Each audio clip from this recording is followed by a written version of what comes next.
Hello అండి, నేను doctor Sumeena Reddy, fertility consultant and laparoscopic surgeon, Fertilica IVF, Hyderabad.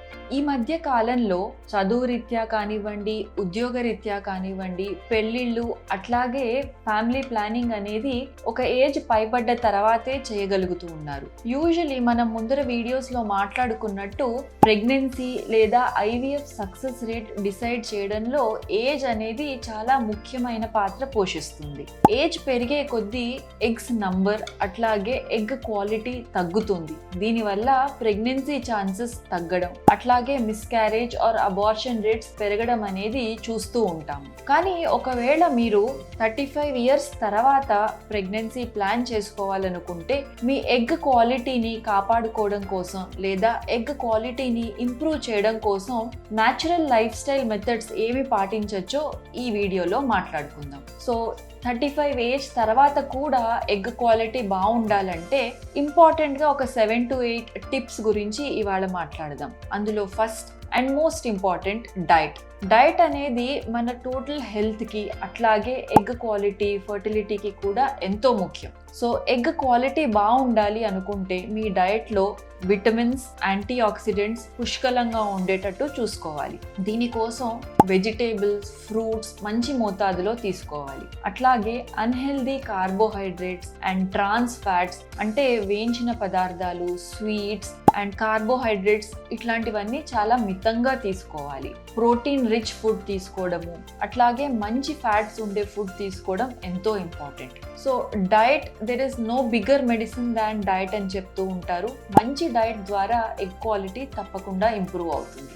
అట్లాగే సెకండ్ టిప్, స్ట్రెస్ లెవెల్స్ చాలా మినిమంలో ఉండేటట్టు చూసుకోవాలి. దీనికి ముఖ్యమైన రీజన్ ఏంటి అంటే స్ట్రెస్ ఎక్కువ ఉన్నప్పుడు బాడీలో కార్టిజాల్ లెవెల్ పెరుగుతూ ఉంది. ఈ కార్టిజాల్ లెవెల్ పెరిగినప్పుడు మిగతా రిప్రొడక్టివ్ హార్మోన్స్ ఇంబ్యాలెన్స్లో ఉంటాయి. దీనివల్ల ఎగ్ క్వాలిటీ సరిగ్గా ఉండకపోవడము అండ్ ఎగ్ టైంకి పెరగకపోవడము చూస్తూ ఉంటాము. సో స్ట్రెస్ లెవెల్స్ తక్కువగా ఉండడం కోసం మీరు మెడిటేషన్, రిలాక్సేషన్ టెక్నిక్స్ ఇటువంటివి పాటించాల్సి ఉంటుంది. Third tip, exercise.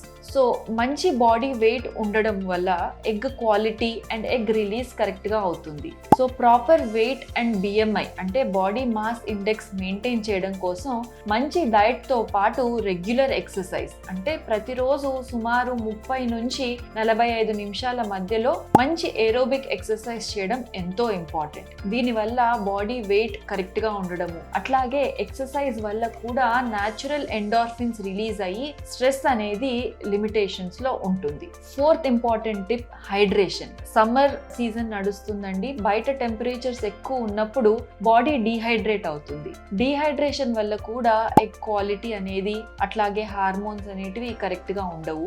సో మంచి ఎగ్ క్వాలిటీ కావాలన్నప్పుడు బాడీ హైడ్రేటెడ్ గా ఉండేటట్టు చూసుకోవాలి.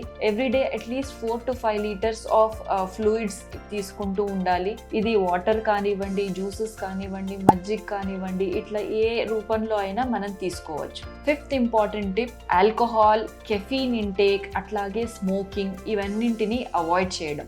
ఆల్కహాల్ వలన, స్మోకింగ్ వలన, కెఫీన్ ఇంటేక్ ఎక్కువగా ఉండడం వల్ల కూడా బాడీలో స్ట్రెస్ లెవెల్స్ పెరగడము, దాంతో పాటు ఎగ్ క్వాలిటీ ఎఫెక్ట్ అవ్వడము చూస్తూ ఉంటాం. ఆడవారు ముఖ్యంగా ఆల్కహాల్కి, కెఫీన్కి దూరంగా ఉండడము, అట్లాగే స్మోక్ చేయకపోవడము reproduction and fertility rates maintain చేయడానికి చాలా ఇంపార్టెంట్. నెక్స్ట్ ఇంపార్టెంట్ టిప్ ఏంటి అంటే ఎన్వైరన్మెంటల్ టాక్సిన్స్ని అవాయిడ్ చేయడం. అంటే మన చుట్టుపక్కల పొల్యూషన్, అట్లాగే మనం తింటున్న ఫుడ్లో కల్తీ ఉండడం చాలా కామన్ అయిపోయింది. ఈ టాక్సిన్స్ వలన, మైక్రో ప్లాస్టిక్స్ వలన మనం తింటున్న ఫుడ్లో కానివ్వండి, తాగుతున్న వాటర్లో కానివ్వండి మైక్రో ప్లాస్టిక్స్ ఉంటాయి. ఈ మైక్రో ప్లాస్టిక్స్ వలన బాడీలో ఉన్న సెల్స్ చాలా వరకు డ్యామేజ్ అవుతూ ఉంటాయి. అట్లాగే క్యాన్సర్ రిస్క్ కూడా పెరుగుతూ ఉంటుందని రీసెంట్ స్టడీస్లో తెలుస్తోంది. సో అయినంత వరకు ఆర్గానిక్ ఫుడ్ తినడము, అట్లాగే కెమికల్స్, పెస్టిసైడ్స్ ఇవి లేని ఫుడ్ కన్జ్యూమ్ చేయడం చాలా ఇంపార్టెంట్. Finally supplements.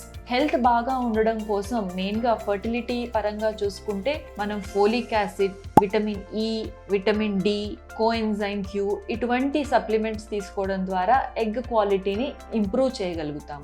అట్లాగే ఫైనల్ టిప్ ఏంటి అంటే ఒకవేళ మీరు ఫర్టిలిటీ కనుక లేటర్ ఏజ్లో ప్లాన్ చేసుకుంటాము అని ముందరే తెలుసున్నట్టయితే మీరు ఎగ్ ఫ్రీజింగ్ ద్వారా చిన్న ఏజ్లోనే మంచి క్వాలిటీ ఎగ్స్ని ఫ్రీజ్ చేయించుకొని తర్వాత టైంలో హెల్దీ ప్రెగ్నెన్సీ ప్లాన్ చేసుకోగలుగుతారు. సో ఈ టిప్స్ అన్నింటినీ పాటించడం ద్వారా ఏజ్ పైబడ్డ తర్వాత కూడా 35 తర్వాత కూడా మీరు డోనర్ ఎగ్స్ వాడకుండా మీ ఓన్ ఎగ్స్తోనే ఫర్టిలిటీ ప్లాన్ చేసుకోగలుగుతారు. Thank you for watching.